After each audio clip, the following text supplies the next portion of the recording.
Yangın sezonu Haziran itibariyle bu yıl yağışların uzun olmasından dolayı Haziran itibariyle başladı. Ekiplerimiz kuruldu. Ekipler bu boşluk süresi içerisinde yangınla ilgili gerekli eğitimlerini aldılar. Araç bakımları yapıldı.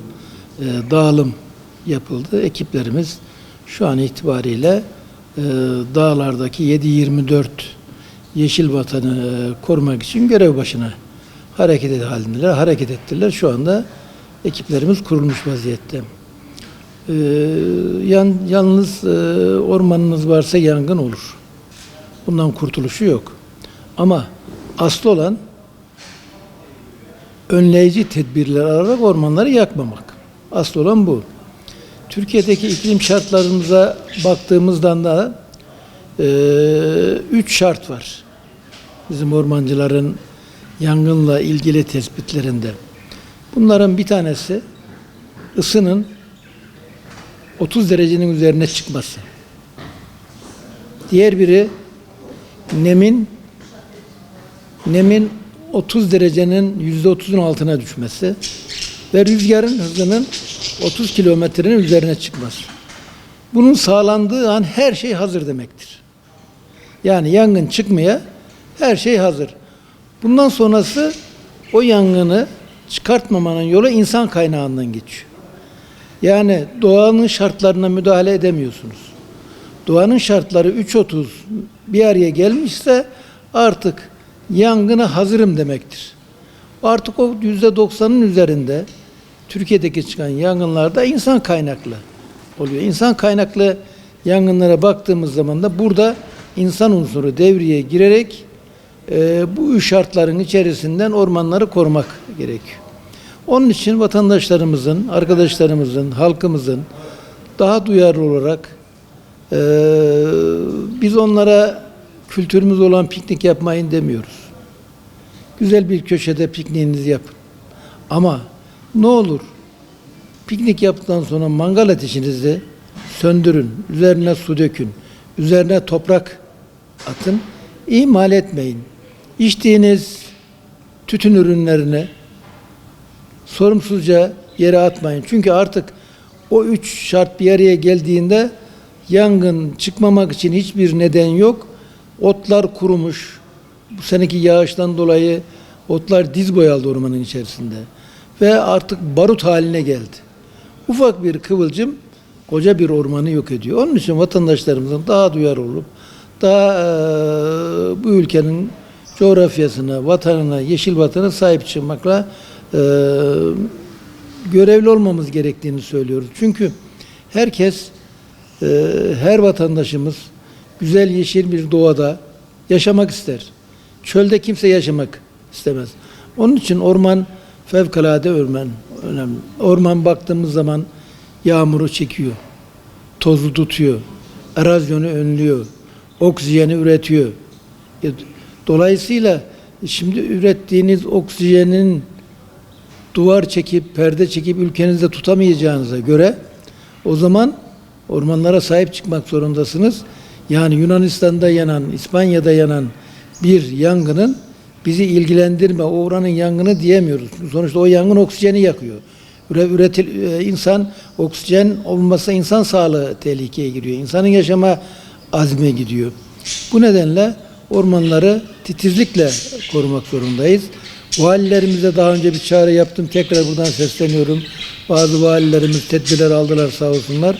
Yani ormana girişi sınırlandıralım. Eylül ayının sonuna kadar sınırlandıralım. Kontrollü olarak devriyeleri artıralım. Kontrollü olarak arkadaşlarımız piknik yapacaksa devletin izin verdiği alanlarda. Çünkü artık büyük şehirlerin etrafında kent ormanları kuruldu. Kent ormanlarının içerisinde her türlü sosyal donatısı var. Dolayısıyla arkadaşlarımız, hatta mangalına kadar, mangal bile var orada yapılmış. Dolayısıyla vatandaşlarımız oraya giderek daha sosyal donatıların içerisinde mangallarını, ateşini yakabilirler. Mangallarını yakarlar ve bir hafta sonunu böylelikle geçirmiş olurlar diye düşünüyorum. O nedenle yani orman yangınlarla ilgili Orman Genel Müdürlüğü 180 küsur yıllık bir kuruluş. Teknolojik olarak hiçbir eksiği yok. Yani Araç eksikliği yok, arazöz eksikliği yok, dozer eksikliği yok, grader eksikliği yok. 110 tane helikopter kiralandığı ifade ediliyor. 28 tane uçak kiralandığı, kendi uçaklarımızla beraber uçağımızın olduğu ifade ediliyor yetkili kurumlar tarafından. Dolayısıyla teknik olarak bir eksiklik yok. Fakat bu araçları kullanan işçide eksiklik var. Çünkü araçları alıyorsunuz. Arkadaşlar teknolojidir, araç almak paradır. Paranız varsa parayı bastırıp aracı alıyorsunuz ama o araç en az 2 tane işçiyle dönmesi lazım. O arazözlerde 5+1'i işçinin olması lazım. Yani 5 işçi, bir şoförün olması lazım. Şu anda 3'ü 4'ü bulan öbür başına koyuyor, insan yok. Onun için Maliye Bakanlığı bir an önce acilen Orman Genel Müdürlüğü'nün talepleri olan işçi alım talebine izin vermeli ki sezona girdik. Hızlandırılmış eğitimle o arkadaşlarımızı tekrar sahaya alalım. Çünkü bugün alacağınız bir işçiye en az 2 ay, 2,5, 3 aydan önce alamıyorsunuz. Müracaat ediyorsunuz. Onun bir bekleme süresi var. Geliyor, ilan süresi var. İtiraz süresi var. Deneme süresi var. Deneyin sonra süresi var. Dolayısıyla işçiyi bugün aldınız. 2-2,5 ay sonra ancak hizmete sokabiliyorsunuz. Belli bürokratik nedenler de dolayı. O nedenle bir an önce geciktirmeden, akciğerlerimiz yanmadan bir an önce Orman Genel Müdürlüğü'nün taleplerine Maliye Bakanlığı izin vererek işçi alımını sağlamalı. İşçi alımında orman muhafaza biz 25 bin işçi var, hatta 22 bin küsür. Sayın Bakan onu 28 bin olarak açıkladı. Sayın Bakan'ın bir doğru söylemiyor demem doğru değil ama Sayın Bakan orman muhafaza memurlarını da yangın işçisi olarak değerlendiriliyor. Ona o zaman neyin Orman Genel Müdürlüğü'nün çalışan bütün işçisini 45 bin işçiyi de değerlendirelim.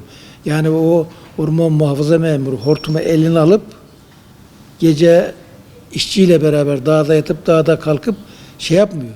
Yangın söndürmüyor. Onlar organizede kullanıyor. Organize ediyorlar. İşçilerin başında tabiri caizse çavuşluk yapıyorlar. Bu yangın söndürme değil yani. O nedenle o 28 bini de yangın söndürmede kullanılan bir eleman değil.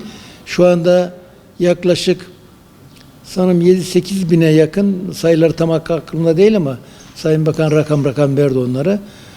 Araç var Orman Genel Müdürlüğü. Yani bu 2'şer tane şoför verseniz 8 bin, 16 bin kişi zaten şoför olarak var. 6 bin işçi varsa, araç varsa 2'şer tane şoför koysanız 12 bin. 12 bini zaten atıl yatım.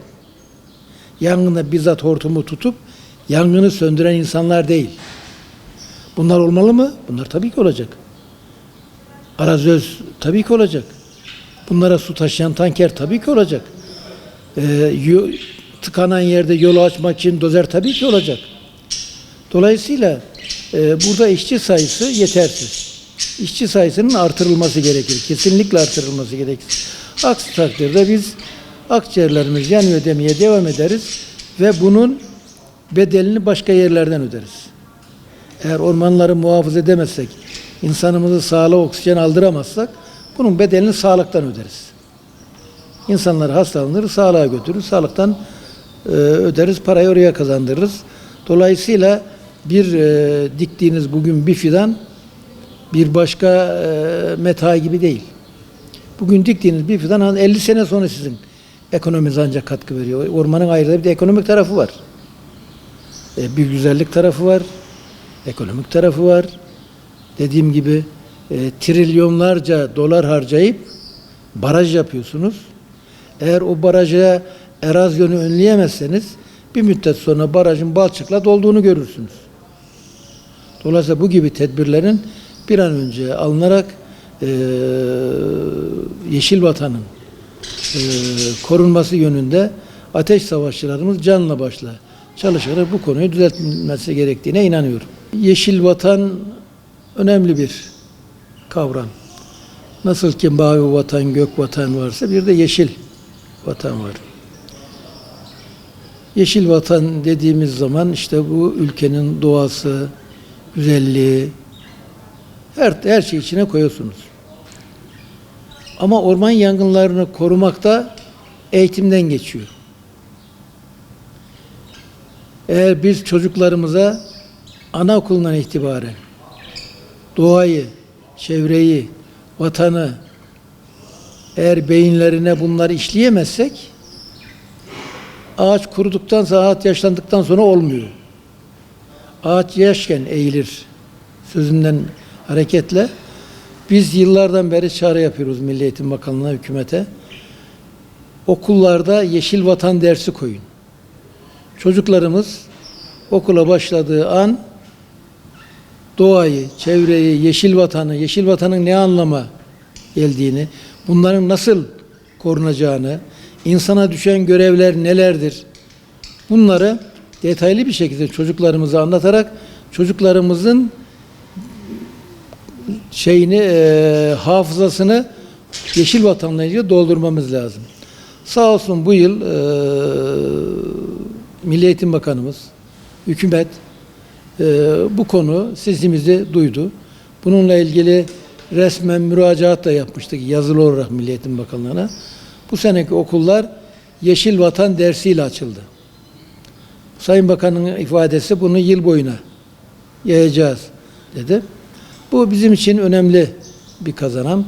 Biz bunu sadece seslendirmesini yaptık, duyurmasını yaptık ama devletin yetkilileri konuyu duyurdu ve biz bunu kamuoyunun gündemine taşıyarak hem ülkemiz hem de vatanımız hem de çocuklarımız daha duyarlı olacakları kanaatindeyim.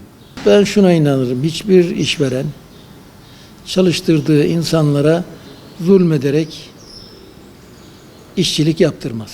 Ben böyle inanırım. Bir yerde sıkıntılar varsa, sorunlar vardır. O zaman iletişim kanallarında bir sorun vardır. Ya siz derdinizi iyi anlatamıyorsunuz, ya karşı tarafın dediğini siz anlamıyorsunuz. Kısır bir döngü içerisinde devam edersiniz burada.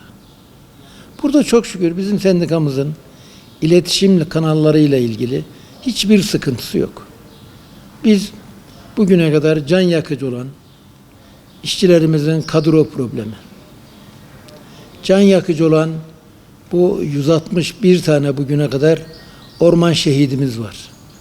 Ormanların yangınlarda söndürürken hayatını kaybeden, yanan şehitlerimiz var. Bunlar bundan faydalanamıyorlardı. Bu konuları biz Sayın Cumhurbaşkanımıza taşıdığımızda sağ olsun 2023 yılından bu tarafa ormancı çalışanlarımız şehit statüsüne alındı. Ve geçici mevsimlik çalışan arkadaşlarımız kadroya alındı. Yeter ki siz iletişim kanallarını açık tutun, o kapıları zorlayın. Biz bugüne kadar Sayın Cumhurbaşkanımız Recep Tayyip Erdoğan'a sendikamızdaki işçilerle ilgili neyi ilettiysek sonuçsuz kalmadı. Sonuçlarını aldık ve ben yaklaşık uzun yıllardır sendikacılık hayatının içerisindeyim ve ilk defa bir cumhurbaşkanı bizim yangın ekibimizdeki işçileri alarak geçmiş olsun dileklerini iletti ve hal hatır sordu. Yanında 2 tane de işçimizi alarak. Dolayısıyla bu önemli bir kazanımdır. Önemli bir bakış açısıdır. Devletin tepesinin doğaya, orman işçisine nasıl baktığını ifade ediyor. Bunun meyvelerini biz görüyoruz zaten. İşçilerimiz çok şükür artık Orman Genel Müdürlüğü'nde kadro problemi bitti. Emekli olduk işte. Aşağıdan arkadaşlarımız 11 ay 29 gün çalışan arkadaşlarımız da kadroya geçiyorlar.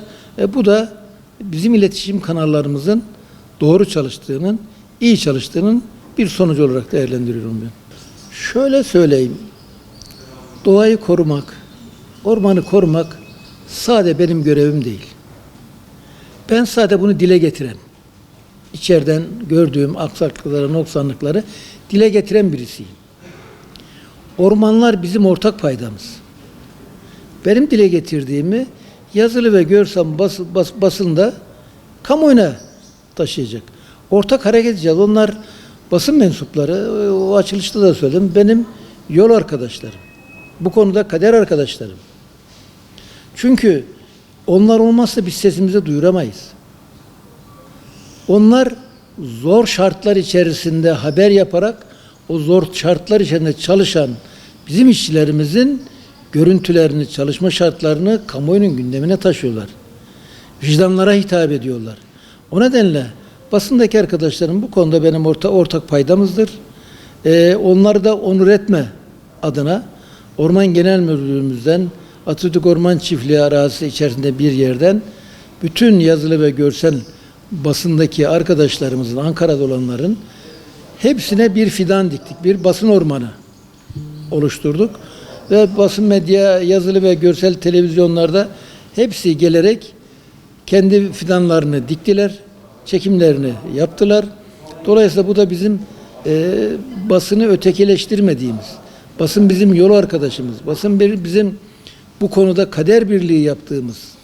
Çünkü onlar da zor şartlarda orman yangınlarıyla mücadele ediyor. Biz de zor şartlarda onların daha görmediği şekilde biz mücadele ediyoruz.